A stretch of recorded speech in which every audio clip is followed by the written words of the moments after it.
सबसे पहले ये पूछना चाहूँगा, राजस्थान जैसे खूबसूरत जगह से ताल्लुकात रखते हैं, हम्म। क्या खास बात है राजस्थान में, क्या आकर्षित करता है लोगों को, और आपके लिए सबसे बड़ी बात क्या है वहाँ अ, की? भाई जी। और ज़्यादा मूवमेंट मत करना। ओके। हाँ, थोड़ा वाइड कर देना। हाँ, थोड़ा सा, एक मिनट एक मिनट बूमर बस। सही है। हाँ, या रोलिंग। ओके। मारी तीतरी तन वेलवेट को लहंगो लिया दुए, मारी तीतरी या तो मैं हूँ शराबी या है बोतल शराबी, चाहे जितना भी रोकू ये करे है खराबी, वल्ला रे वल्ला वल्ला वल्ला रे वल्ला वल्ला। हाय दोस्तों, मैं हूँ राजा हसन और मेरी तरफ से राजस्थान के सभी दर्शकों को सबसे पहले तो राजस्थान दिवस की ढेर सारी शुभकामनाएं। और आप सब ने मारो प्यार भरो नमस्कार सलाम आदाब और खमा घनी सा। सर, आपका स्वागत है। Thank you so much. Sir, कहने से राजस्थान की मिट्टी से जुड़े हैं आप, बॉलीवुड में हैं क्या? जी। कितना अपने आप को प्राउड फील करते हैं? ऑब्वियसली बॉलीवुड में आने के बाद तो प्राउड फील होता ही है, बिकॉज राजस्थान की मिट्टी ने हमें इतना पुश किया है, राजस्थान की मिट्टी ने मुझे यहाँ तक भेजा है और मैं अपने राजस्थान को रिप्रेजेंट करता हूँ, तो वो तो अपने आप में एक बहुत बड़ा प्राउड है ही। और साथ में ये भी एक बहुत अच्छी मेरे लिए अपॉर्चुनिटी भी है कि मुझे ऐसी ऑडियंस, ऐसे लोग, ऐसे बंदे मेरे पीछे हैं जिन्होंने हमेशा मुझे दुआएं दी है, मुझे आशीर्वाद दिया है, तब जाके मैं बॉलीवुड में टिका हुआ हूँ।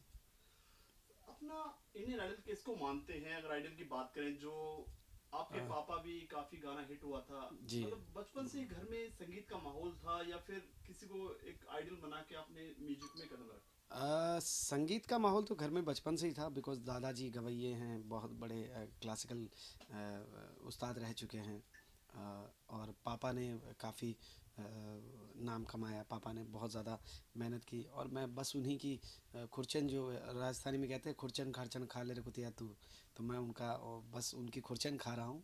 और उन्होंने जितना सिखाया है, तो मैं सबसे पहले तो यही कहना चाहूँगा कि मेरे जो आइडल, एक्चुअल में जो मेरे आइडल हैं वो मेरे डैडी ही हैं, मेरे पापा ही हैं। और फिर उसके बाद तो देखिए समय के साथ साथ बदलना पड़ता है। मैंने बहुत सारे ऐसे भी मेरे द्रोणाचार्य हैं जिनका मैं एकलव्य रहा हूँ, जिनको मैंने कभी फेस टू फेस में बहुत कम मिला हूँ, या जिनको मैंने बचपन से फॉलो किया, लाइक नुसरत फ़तेह अली खान साहब है, या सोनू भैया हैं, सोनू निगम हैं, सुखविंदर जी हैं, या रफ़ी साहब हैं, मुकेश जी हैं, लता मंगेशकर जी को मैंने बचपन से गाया है। तो ये मेरा सौभाग्य रहा है कि मुझे ऐसे गुरु मिले हैं जिनको मैंने बचपन से फॉलो किया, और फॉलो करने के बाद आज मुझे यहाँ पे इंडस्ट्री में मैं ये गर्व से कहता हूँ कि इतने सारे उस्तादों का एक अकेला एकलव्य मैं राजा हसन हूँ। पहली बार राजा हसन को कब पहचान मिली? अगर बात करें कि राजा हसन अब लगे कि एक स्टार बन गया। ये तो मुझे नहीं पता कि स्टार बन गया, या मैं अभी भी इस चीज़ से एग्री नहीं करता, बिकॉज स्टार एक बहुत अलग ही वैल्यू है। मुझे सिर्फ इतना ज़रूर अपने आप पे थोड़ा सा प्राउड फील होता है कि मुझे सारेगामा जैसा मंच मिला, जी टी वी के थ्रू मुझे सारेगामा का एक प्लेटफॉर्म मिला, उस प्लेटफॉर्म के ज़रिए लोगों ने मुझे जानना शुरू किया। और कल तक ये माहौल नहीं था जैसा आज है। जब मैं शुरू में अपने गांव में भजन गाता था, या छोटे ऑर्केस्ट्रा हमारे जो प्रोग्राम करते थे, तो उसमें उसमें इतनी पहचान नहीं थी जितनी सारेगामा एक प्लेटफॉर्म मिलने के बाद, जब लोगों ने एक साथ इतना ज़्यादा वोट करना, प्यार देना, मोहब्बत देना, और उसके बाद बड़े बड़े शोज़ होना, तो ये एक मोमेंट जो है वो अपने आप में एक अलग ही खुशी है। तो वो मोमेंट मैंने सारेगामा के दौरान जिया, और आज तक जी रहा हूँ आप सबकी दुआओं से। आपके जो गाने होते हैं, सिंगिंग होती है, वॉइस होती है, उसमें राजस्थान का कितना टच रहता है? ऑब्वियसली मैं राजस्थान से हूँ, वो टच तो रहेगा ही, क्योंकि मोस्टली हमें उस तरह के गानों पे हमें याद किया जाता है, लाइक थोड़ा कव्वाली नुमा हो गया, थोड़ा सूफीज़म हो गया, थोड़ा ऊपर हाई पिच का गाना हो गया। क्योंकि सबको पता है कि एक राजस्थान की दबंगाई जो है गायकी की, वो एक अलग ही है। आज जितने रियलिटी शोज़ के जितने भी सिंगर्स हैं, तो राजस्थान का जो जो भी सिंगर होगा वो एक अलग ही जॉनर सेट करता है, एक अलग ही उसमें वो आपको नज़र आएगा। उनका एक उनकी खुशबू ही अलग होती है, उनका तरीका ही अलग होता है, उनकी गायकी ही अलग होती है। तो उसका हमें थोड़ा सा प्लस भी मिलता है, थोड़ा बेनिफिट मिलता है। एक पावरफुल वॉइस होती है, राजस्थान की मिट्टी है और राजस्थान का सपोर्ट है। राजस्थान के कितने फोक गाने अभी तक आपने गाए हैं जो काफी पॉपुलर हुआ है फिल्मों में? दर्शकों को बताना चाहेंगे राजस्थान दिवस पर। वैसे तो मैंने देखिए सारेगामा के दौरान तो कोई गाना वैसे भी हमारा नहीं होता था, लेकिन केसरिया बालम काफ़ी पॉपुलर हुआ, बिकॉज़ हमारे सामने उस वक्त लालू प्रसाद जी यादव बैठे थे, और केसरी एल्बम को लोगों ने बहुत सराहा और राजस्थान से अथाह वोटिंग, बहुत ज़्यादा वोटिंग हुई। उसके अलावा मैंने राजस्थानी फ़िल्मों में काफ़ी गाने गाए। जहाँ तक बॉलीवुड की बात करें, मैंने बॉलीवुड में मेरा तीतरी गाना सबसे पहला था, जो मैं विशाल शेखर जी के लिए मैंने देताली फ़िल्म के लिए गाया था। वो गाना काफ़ी चला। उसके बाद मैंने काफ़ी गाने गाए, लेकिन उस गाने ने एक अलग ही पहचान बना ली अपनी, जिससे मैंने अपने इंटरव्यू की शुरुआत भी की है। तारे तू मांगे जा रे, रख दूं कदमों में सारे, चंदा तक जाने के मैं रास्ते दूंगा बनवारे, तू जो कर दे जरा इशारा, तू जो जहां भी मांगे सारा, पूरा का पूरा लाई दूं रे मारी तीतरी, मारी तीतरी तन वेलवेट को लहंगो लिया दूँ मारी तीतरी। तो जैसा कि आप सब देखते हैं, अभी बॉलीवुड में भी काफ़ी राजस्थानी फोक जो है वो आ रहे हैं, और इंशाल्लाह आपको बहुत जल्दी और नए गाने भी सुनने मिलेंगे जो कि राजस्थानी फोक के टच के होंगे। और आप सबके सामने बहुत जल्दी गाने आने वाले हैं। आने वाले क्या क्या प्रोजेक्ट है आपके राजस्थानी गरबा? वेल, वैसे तो बहुत सारी चीज़ें एक साथ चलती है, साइमल्टेनियसली बहुत सारे काम होते हैं, चाहे वो राजस्थानी हो, चाहे वो बॉलीवुड से हो, चाहे वो इंटरनेशनल प्रोजेक्ट हो। तो करते सभी साइमल्टेनियसली हमारे काम चलते जाते हैं, लेकिन बाहर कौन सा पहला या कौन सा मेरे हमारे ही नाम से बाहर आएगा पहले, तो ये हमें खुद को इतना ज़्यादा पता नहीं होता। बिकॉज एक ही काम को आजकल इतने सारे लोग करते हैं, एक ही प्रोजेक्ट पे इतने सारे लोग काम करते हैं। तो ये मैं कह सकता हूँ कि मेहनत बराबर है, बस आप सबकी दुआएं चाहिए, और बहुत जल्द से जल्द जो भी काम आता है वो तो सोशल के ज़रिए, आप सबके ज़रिए हमें मिल ही जाता है। अगर बात करें कभी आपको राजस्थान में अगर शूट किया हो, कोई ऐसा वाक्य बताएंगे जो भीड़, कितना मजा आता है जब आप राजस्थान में जाके शूट करते हैं, कभी आपको लगे कि हाँ? वेल, राजस्थान में तो मैंने अपनी फ़िल्म शूट की है। मैंने अपनी फ़िल्म की है मरुधर मारोगर, और उसके अलावा अभी हमने ब्यावर में एक फ़िल्म की जो कि 31 तारीख को लगने वाली है ब्यावर में, पक्की हीरोगिरी अरविंद वाघेला जी के साथ। उसमें मैंने सेकंड लीड किया है। तो मज़ा आता है भीड़ के साथ, और इतना प्यार मिलता है, इतना दुलार मिलता है, और इतना सपोर्टिंग है। बस यही है कि हमें प्रॉपर तरीके से थिएटर अगर मिल जाते हैं तो उन थिएटर तक पहुंचने के लिए उसी भीड़ को हम भेज सकते हैं। अगर हमें प्रॉपर थिएटर मिले, अगर हमें वहाँ के डिस्ट्रीब्यूटर्स जो है अच्छे लेवल पे सपोर्ट करें, तो राजस्थानी फ़िल्मों का एक अच्छा उठान हो सकता है, एक अच्छा नया एक आयाम मिल सकता है हम सबको। और चूँकि राजस्थानी आर्टिस्ट इतने सारे हैं, बॉलीवुड में भी हैं, और भी जगह काम कर रहे हैं, तो एक नया एक फील्ड खुल जाता है। और मैं आप सबसे दरख्वास्त करूंगा कि जितने भी राजस्थान के आर्टिस्ट हैं, जितने भी काम करने वाले हैं, उन सबको दिल से सपोर्ट करें। और जिन जिन की भी फिल्में जो भी आ रही है, चाहे वो, मैं दर्शकों से यही अपील करूंगा, चाहे अच्छी है, चाहे बुरी है, चाहे वो कैसी भी फिल्म है, अगर आप इंडस्ट्री को साथ देंगे, अगर आप देखने जाएंगे फिल्में, तो हमें थिएटर्स मिलेंगे, और थिएटर्स मिलेंगे तो नेचुरल बात है कि हमें अच्छी फिल्में बनाने का मौका मिलेगा। तो मैं ये चाहता हूँ कि आप सब दर्शक जो हैं वो हमारी पक्की हीरोगिरी भी देखने जाएं। और भी फिल्में आ रही हैं राजस्थानी, और सभी भाइयों ने मेहनत करके बनाई हैं। सब ने इतना दिन रात मेहनत किया है सिर्फ आपके लिए, आप राजस्थानी भाइयों के लिए, आप सब दोस्तों के लिए। तो आप प्लीज़ जाइए, सपोर्ट कीजिए। बात करें रियाज की, घर का माहौल ऐसा था या फिर किस पैसे में आना चाहते थे, या जबरदस्ती आपको सिंगिंग में डाल दिया गया? आ क्योंकि अब आप एक्टिंग में भी आ गए हैं। नहीं, ऐसा कुछ नहीं है। हर आदमी में एक हीरो होता है, हर इंसान की एक अपनी एक यूएसपी होती है। हर एक में एक मालिक जो है, खुदा ऊपर वाला एक क्वालिटी डालता है। उस क्वालिटी को कैश करना उसके हाथ में होता है कि नहीं होता, ये मुझे नहीं पता, बट ये पता है कि वो उस क्वालिटी के साथ जीता ज़रूर है। तो जब हम बचपन में गाना सीखते थे, तो नेचुरल बात है कि गाने को एक अदायगी के साथ गाया जाता था। तो ये इनबिल्ट कह सकते हैं कि थोड़ा बहुत एक्टिंग का बचपन से शौक़ था। मैं ये नहीं कहूँगा कि मैं कोई बहुत बड़ा एक्टर हूँ या मैं बहुत अच्छा एक्टर हूँ, मुझे ये नहीं पता। लेकिन हाँ ठीक है, एक मौका मिला, उस मौके को थोड़ा सा हमने कैश किया और फिल्म बनाई। बाकी 100% फोकस तो हमारा गायकी पे ही है। जो घर से मिला है, जो हमारे बुज़ुर्गों से मिला है, उस गायकी को लेके जाना आगे तक। और जब राजस्थानी लोग मिलते हैं, आप शोज में करने जाते हैं, जी। तो पब्लिक से ज्यादा कौन सा गाना आप, जो आपके जुबान पे रहता है, जो आप परफॉर्म करते हैं राजस्थान का? ये देखिए, ये डिपेंड करता है कि आपके सामने ऑडियंस कैसी है। कई बार आपको ऑडियंस ऐसी मिल जाती है कि आपको आधे आधे घंटे, एक एक घंटे जो है सिर्फ राजस्थानी गाने गाने पड़ते हैं। और कई बार ऑडियंस ऐसी मिल जाती है कि एक राजस्थानी गाना नहीं होता, और वो ऑडियंस जो है आपसे आज के नए गाने जो हैं वो एक्सपेक्ट करती है। और कई बार सूफ़ी टाइप की ऑडियंस मिलती है, कई बार ये एकदम यो टाइप की ही ऑडियंस मिलती है। तो डिपेंड करता है, वो तो समय पे डिपेंड करता है और ऑडियंस पे डिपेंड करता है कि ऑडियंस क्या चाहती है। हमारा काम है उनको डिलीवर करना, उनको अपना एंटरटेनमेंट फुल करवाना। जो कि हम स्टेज पे जाके अपनी तरफ से पूरी पूरी कोशिश करते हैं कि चाहे वो हमारे अपने गानों के थ्रू हो, चाहे वो दूसरों के गानों के थ्रू हो, चाहे वो नए हो, चाहे वो पुराने हो, हम कोशिश ये करते हैं कि जिससे हमने पैसा लिया है, जिसके लिए हम काम कर रहे हैं, वो हमसे 100% मुतमईन हो। तो ऑडियंस अगर ये चाहती है कि मैं फ़लाँ फ़लाँ गाना गाऊँ, तो मैं कोशिश करता हूँ कि मैं वो गाना, चाहे 2 लाइन मुझे याद हो, लेकिन मैं वो गाना ज़रूर गाऊँ। आपने विदेशों में काफी शोज किए हैं। जी। अब तो बहुत सारे सिंगर है। एक टाइम था जब सारेगामा में एक अलग से पहचान थी आपकी। जी। आज भी माशाल्लाह बहुत ही गाने आपके गिने चुने स्टेज पर गाए जाते हैं, बहुत ही विदेशों में कितनी पहचान है, कितना वो है राजस्थानी फोक के ऊपर, कितने लोग थिरकते हैं? देखिए, इसका अगर आपको सही मायने कोई में ऐसा अगर वाकया आपको बताएंगे?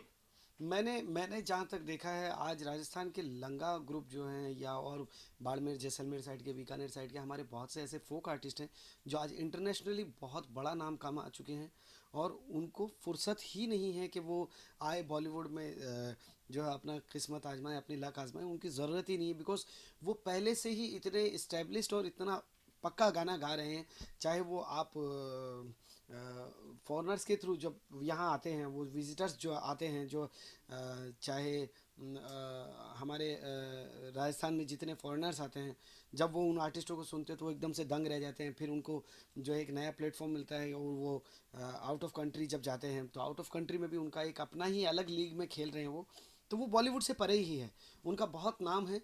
और चाहे वो कोई सा भी ग्रुप हो, चाहे वो लंगा ग्रुप हो, चाहे वो किसी का भी हो। अब बात आती है इंडिविजुअल की, तो इंडिविजुअल भी ऐसे ऐसे चेहरे हैं जिन्होंने इंटरनेशनली बहुत बड़ा नाम किया है। राजस्थान के विश्वमोहन भट्ट साहब हैं, या मामे खां हैं, उन्होंने, और बहुत सारे ऐसे आर्टिस्ट हैं जिन्होंने इंटरनेशनली बहुत बड़े लेवल पे नाम किया है, वो इंडिविजुअल हैं। और जब हम जाते हैं आउट ऑफ कंट्री, तो हमसे भी थोड़ा सा एक्सपेक्टेशन उनकी ऑडियंस की जो है, वो थोड़ी सी राजस्थानी टच की एक्सपेक्टेशन होती है। तो हम कोशिश करते हैं कि उस पर खरा उतरें, और बस 2-4 मारवाड़ी अगर मिल जाते हैं तो चिपका देते हैं राजस्थानी गाने। आपके पापा का गाना काफी हिट हुआ था, पॉपुलर हुआ था। जी। वो आपकी लाइफ के लिए कितना मील का पत्थर बना? मुझे कौन सा ऐसा, गाना था? मुझे देखिए, ये बात है लगभग 20 साल पुरानी, और 20 साल पहले मैं भी इतना बड़ा, इतना मैच्योर तो नहीं था, लेकिन ये मुझे याद है कि क्षत्रिय फिल्म का गाना था, सपने में सखी देखियो नंदगोपाल, जो मेरे पापा का पहला गाना था एज ए म्यूज़िक कंपोज़र। उस गाने ने राजस्थान में अपने लेवल पे एक बहुत ही बड़ा नाम कमाया, और बहुत ही अलग एक पहचान बनाई पापा की एज ए म्यूज़िक कंपोज़र। और उस गाने को मैंने बचपन से गाया, बहुत ही गाया, मतलब इतना गाया कि मेरी अपनी टेप रिकॉर्डर जो है वो यही अलाउ करती थी कि चाहे आप किसी भी फंक्शन में जाओ तो पहला गाना वही गा दो। तो बहुत ही खुशी मिलती है मुझे, और मुझे इस बात का अपने आप में ना एक बहुत बड़ा गुरूर भी है कि मैं ऐसे टैलेंटेड, ऐसे खूबसूरत, मैं ये कह सकता हूँ, मेरे पापा मेरे लिए आइडल अगर हैं, तो इसमें कोई दो राय नहीं है, क्योंकि वो बहुत टैलेंटेड है। उन्होंने भी एज एन एक्टर काम किया है, उन्होंने एज ए सिंगर काम किया है, उन्होंने एज ए म्यूज़िक कंपोज़र काम किया है, और still he is working, still वो मुझे वो काम भी कर रहे हैं और मुझे सिखाते भी हैं। तो मेरे लिए मल्टी टैलेंटेड फादर मिलना, मेरे लिए, मैं अल्लाह का शुक्रिया अदा करता हूँ कि मुझे ऐसे पिताजी दिए हैं जिन्होंने मुझे सिखाया ही नहीं, बल्कि बताया, जताया, सिखाया, बहुत सारी चीज़ें एक साथ मुझे उनसे मिली हैं। आपकी बात से हम सहमत हैं, लेकिन अगर बात करें, संघर्ष हर किसी को करना पड़ता है। जी जी जी। लेकिन आपके संघर्ष की लाइनें क्या हैं? एक राजस्थान से लड़का है, अगर मुंबई में है, कितना स्ट्रगल करना पड़ा आपको पापा फील्ड में होते हुए भी? देखिए, वो तो कहते हैं ना कि जब तक आप रोटी, अगर आपके सामने दुनिया की कोई भी नेमत है, आपके अगर आपके सामने है, आप खुद हाथ बढ़ा के नहीं खाएंगे, तो या तो आपके हाथ होने नहीं चाहिए, कोई खिलाने वाला हो, तब तो समझ में आता है। और अगर आपके हाथ हैं और आप कहेंगे कि खुदा जो है वो खुद ही आपके मुंह में डाल देगा, ऐसा नहीं हो सकता। तो स्ट्रगल जो है वो सभी की ज़िंदगी में है। इनफैक्ट जो जो कैमरे के पीछे हैं, जो अभी इस वक्त न्यूज़ देख रहे हैं, या जो भी है, चाहे वो, स्ट्रगल का मतलब होता है एक्चुअल में अपनी दिनचर्या को अपने काम के मुताबिक ढालना। That is called a pure struggle. मेरे ख्याल से एक ऑफिस जाने वाला बंदा भी स्ट्रगल ही करता है कि उसे रात को एक टाइमिंग के पे सोना है, और सुबह उस टाइमिंग पे उठना ज़रूरी होता है, क्योंकि उसे उस वक्त तक जो है एक पर्टिकुलर टाइम तक अपने ऑफिस पहुंचना होता है। और ऑफिस जाने के बाद वो जो जद्दोजहद, जो रोज़ उसको जो फाइलों के ज़रिए झेलनी पड़ती है, उस जद्दोजहद को भी स्ट्रगल ही कहते हैं। और वो स्ट्रगल है उस एक महीने की तनख्वाह के लिए। तो मैं सभी की ज़िंदगी को जो है स्ट्रगल ही मानता हूँ। तो इसमें दुख दर्द वाली कोई बात ही नहीं है, सब ही स्ट्रगल करते हैं और मैंने भी की। जाते राजस्थान दिवस पर दर्शकों को कुछ कहना चाहेंगे, मैसेज देना चाहेंगे आप? मैं कोई दर्शकों से गाना डेडिकेट करेंगे? सोनेरी धरती जठे और चांदी आसमान, रंग रंगीलो रस भरियो रे, ओ मारो प्यारो राजस्थान। तो राजस्थान की तो जितने गुणगान करूं मैं कम है। मैं राजस्थान के दर्शकों से यही कहना चाहूँगा कि अपने टैलेंट को, अपने बच्चों के टैलेंट को और अपने अपने खुद के टैलेंट को भी कभी जो है ज़ाया मत जाने दीजिए। कहीं ना कहीं इसका उपयोग करें, इसका सदुपयोग करें और सबको सपोर्ट करें। और जितना टैलेंट यहाँ पे आ चुका आज बॉलीवुड में, उनको आप सबकी दुआओं की सख्त ज़रूरत है, क्योंकि कहीं ना कहीं जाके एक जो है एक आस सी बंधी रहती है आप सबसे एक दुआओं की आस बंधी रहती है। हमने आपसे कभी हम रूबरू नहीं होते, लेकिन हमारा जो रिश्ता है वो मेरे ख्याल से सबसे ज़्यादा करीबी होता है कि आप जब हम टीवी पे होते हैं तो आप सारे वक्त को जो है अपने सिर्फ उसी में ढाल देते हैं। आप टीवी ऑन करके सिर्फ हमारे लिए आप टीवी खोल के बैठ जाते हैं, तो हमारा रिश्ता थोड़ा सा ज़्यादा करीबी है। तो मैं चाहता हूँ कि इस ज़्यादा करीबी रिश्ते को आप अपनी दुआओं के ज़रिए, अपनी प्रार्थनाओं के ज़रिए बरकरार रखें, ताकि जितने भी राजस्थान के टैलेंटेड आर्टिस्ट यहाँ पे आए हैं उन सबको सपोर्ट मिले, उन सबको प्यार मिले और उन सबको दुलार मिले। हमसे बात करने के लिए thank you so much, thank you. कौन है?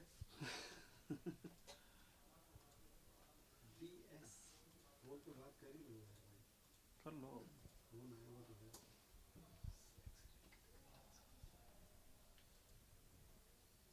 पेपर है पर बात यहाँ पे कोई? चलो मोबाइल पे ले लेता हूँ मैं। थोड़े क्वेश्चन लिखने थे लाइव के लिए ना। फ्री ही रखे लाइव का, अलग रखे? हाँ? ये बैठा के ले ले। अरे मेरा डेफर लाइव करना है, ये रखे फ्रेम थोड़ा चेंज कर, ये बाहर खड़े हो। ये कर लो यार। हाँ ठीक है, ये कर रही। सेंटर फ्रेम रखना उसमें, कट कर दे।